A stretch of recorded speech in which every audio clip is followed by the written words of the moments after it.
Hallo, willkommen zum LUCAS Filmgespräch zu Als JUNIOR. Wir haben heute wieder Lilli, die schon in der LUCAS-Jury mal dabei war, und Henna hier im Studio.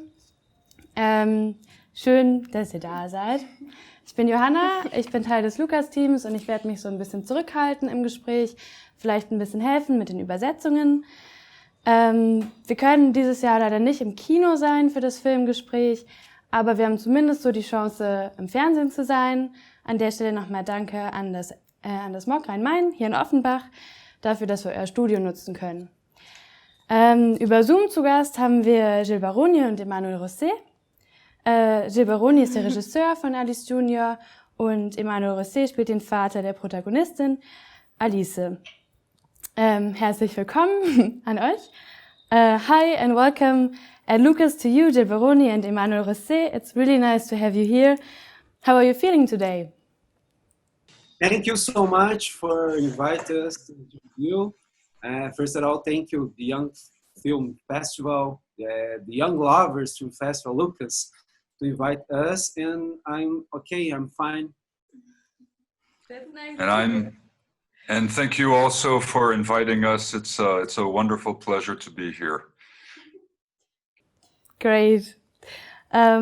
Okay, bevor ich jetzt abgebe an Lilli und Henna für ein paar Fragen, noch kurze Spoilerwarnung. Wir werden jetzt auch detailreich über Szenen sprechen und besser schaut ihr euch erst den Film an, bevor ihr das guckt, sonst werdet ihr ein bisschen enttäuscht werden. So, zu euch. Okay, so we really enjoyed watching your movie, so we would like to ask you how the film became a whole story and what your motivation was while filming it. Okay. First of all, I would like to speak in Portuguese. For me, it's more easier to express my feelings about the movie, and so Manu will translate to you in English, okay? Yes.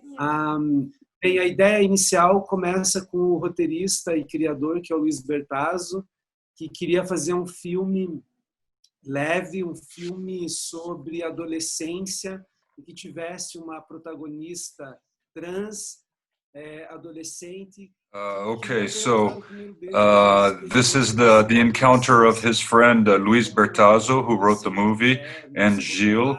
And when Gil read the first version of the script, he just fell in love with the story of this young transgender girl who is after her first kiss. And what also inspired him a lot is that Brazil is a country where the life expectancy of transgender people does not exceed 35 years of age. So it was a perfect occasion to show the difficulty of these people in Brazil's society. And yeah, I think that's basically it that Gil tried to express. And there are other things that he said that I already forgot. Yeah, our next question is, what kind of criteria were important when choosing the actors? So the first and foremost criterion to choose Anne for the movie Alice was that Anne be a real transgender, because today apparently in Brazil the transgender community does not accept anymore that that actors and actresses represent transgender people. Actors and actresses who are not trans do the role of a transgender. So that was for Gil and Bertazzo the most important criterion for choosing Anne. Okay, that's so nice. And how did you prepare yourself for your role? I am not originally. I'm not an actor. So thanks to Luis Bertazzo, we spent many Saturdays and Sundays preparing our roles. That's when I met Anne, and that's when we started, having how can you say this? Basically, practice sessions. We would, dive into the role that we were supposed to interpret, and that helped a lot. Wow! And did the role change something about your perspective on that topic? Me? Yes, again. Absolutely, absolutely. It was, I must say, it was eye-opening. It was the first time that I actually, met and was next to a transgender person, and discovering this whole world in which they live definitely made me change my view on transgenders in general. That's for sure. That's for sure. It's an excellent lesson in life. Yeah, you already said where the movie was shown so far. We want to know if you realize any differences in how people react to it. Ah, sim. Sim. O filme foi exibido em vários festivais no Brasil, inclusive festivais não de gênero, né? Como o Festival de Brasília, onde a gente fez So, I have my notes here because he speaks a lot. What Gil said is, from his perspectives, after the film being screened in a few festivals here in Brazil, one case was very important. It was actually historic. Was at the Brasilia Film Festival, because Anne won a prize. She won nothing less than the Best Actress, and she is actually the first transgender actress to win a prize. So this was a historical mark in Brazilian cinema. Another thing that Gil also mentioned, which was really incredible, was in the projection of the film in São Paulo. After the film was projected, many children went to talk to Annie because they were just mesmerized with the film. And kids was in the audience in São Paulo. So transgender kids that were in the audience, yeah, they went up on stage right after to meet Anne, I believe, right? And basically because in reality, this is a family movie. It's a feel-good family movie. It's a movie of love, and if I may also give my opinion, after the first time I saw the movie in public, the reaction that I got from the public was just amazing.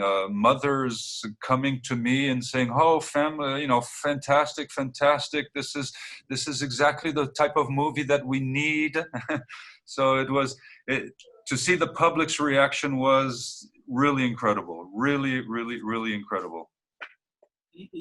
We were a bit anxious for the first international projection of the film in Berlin, and actually the 4 projections that happened, every time the theaters were packed, and the first projection we received a 5-minute standing ovation after the projection of the film.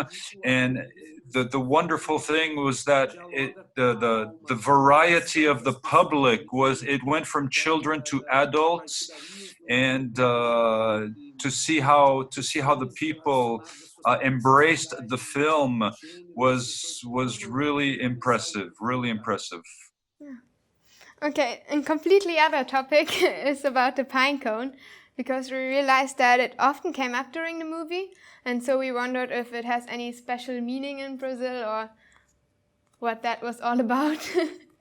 Não, assim, você sabe que você acompanhou esse processo.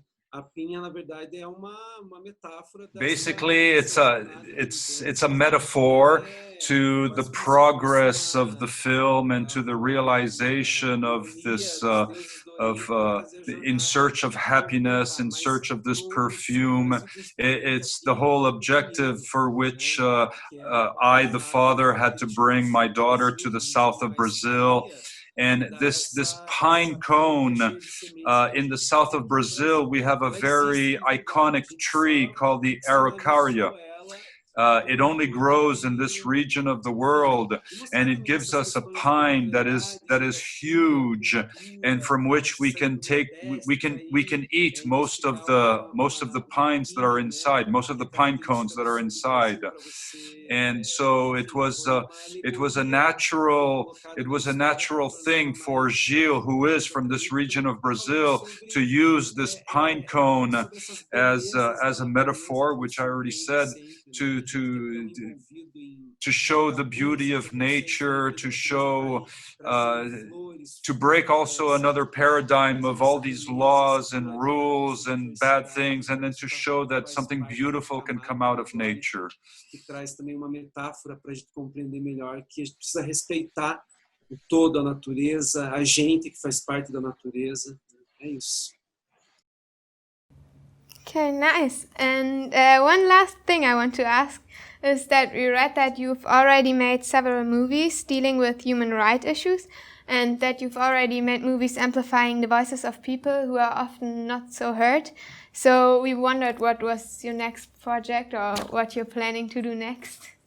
Então, o próximo projeto que a gente está finalizando chama-se Casa Isabel, né, que é um filme que se passa na década de 70. Okay, so he's on 3 projects. One of them that I know about because they finished filming it already in the past. It's called Casa Isabel, and this is a story of a house in which it takes place during the dictatorship in Brazil in the 1970s. And inside this house, there are only cross-dressers. And of all of these cross-dressers, only one is black. And this black cross-dresser serves the others who are white. And this is a movie that's going to be based more, well, it has to do with transgenders. It also has to do with racism. And basically because in Brazil, we still suffer a lot from this servility of the blacks towards the whites. A second project that he has is called Astronaut, and it's the story of the first transgender to go to space. And the third project that he's on is a movie called Guitar Girl, and it's the story of a young black girl who just loves to play the guitar. Cool. So then, thank you so much for being here with us on Zoom and answering the questions. And thank you so much. Dankeschön. Danke. Vielen Dank. Goodbye then. Have a nice day. It was so nice to meet you. Yes, this movie has to be seen by many people. It's important. Okay, bye-bye. Thank you. Auch an euch da draußen, vielen Dank fürs Einschalten. Noch einmal danke an das MOG für das Studio und an euch da draußen nochmal, schaut euch unbedingt noch mehr Filme im LUCAS-Programm an.